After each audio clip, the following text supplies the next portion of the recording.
হ্যাঁ, আমি একটু শপিং করতে এসেছি, ক্রেডিট কার্ড না আমি আনতে ভুলে গেছি। কিছু টাকা পাঠাতে পারবে? 1 লাখ পাঠাই। হয়ে যাবে। তো ফির রাহাত, আমরা জাস্ট ফ্রেন্ড। এই পাগল, জাস্ট ফ্রেন্ড কখনো হয়? আমরা খুব ভালো বন্ধু। তো আজকে থেকে আমিও ভালো বন্ধু। একটা গ্লাস, 2টা স্ট্র আর একটা স্ট্র আনতে বলো। আমি তো ফ্রেন্ড, 3 জনে একসঙ্গে চুমুক দেবো। আধুনিক সমাজ ব্যবস্থা।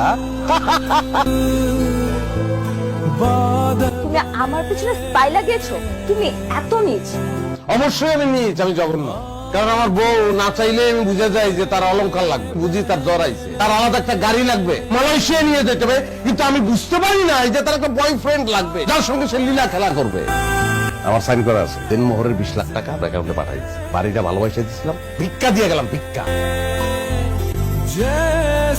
সন্ধ্যা থেকে তোমাকে আমি ফোন দিচ্ছি। ড্রিঙ্ক করার সময় না ফোন আসলে মেজাজ খারাপ হয়ে যায়। যে 20 লক্ষ টাকা আছে না, ট্রান্সফার করে দাও আমার অ্যাকাউন্টে। একটা বিজনেস প্ল্যান করেছি। তুমি 1 টাকাও পাবে না।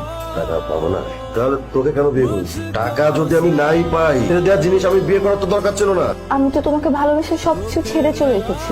ভালোবাসা না, ভালো তো তোকে আনোয়ার বাসতো। তুই যেহেতু সেই আনোয়ারকে ছেড়ে আমার কাছে আসতে পেরেছিস, আরেকজনের কাছে যাবি না, তার গ্যারান্টি কি? টাকা যদি নাই পাই, তোর মতো সেকেন্ড হ্যান্ড জিনিস তো বিয়ে করার দরকার ছিল না।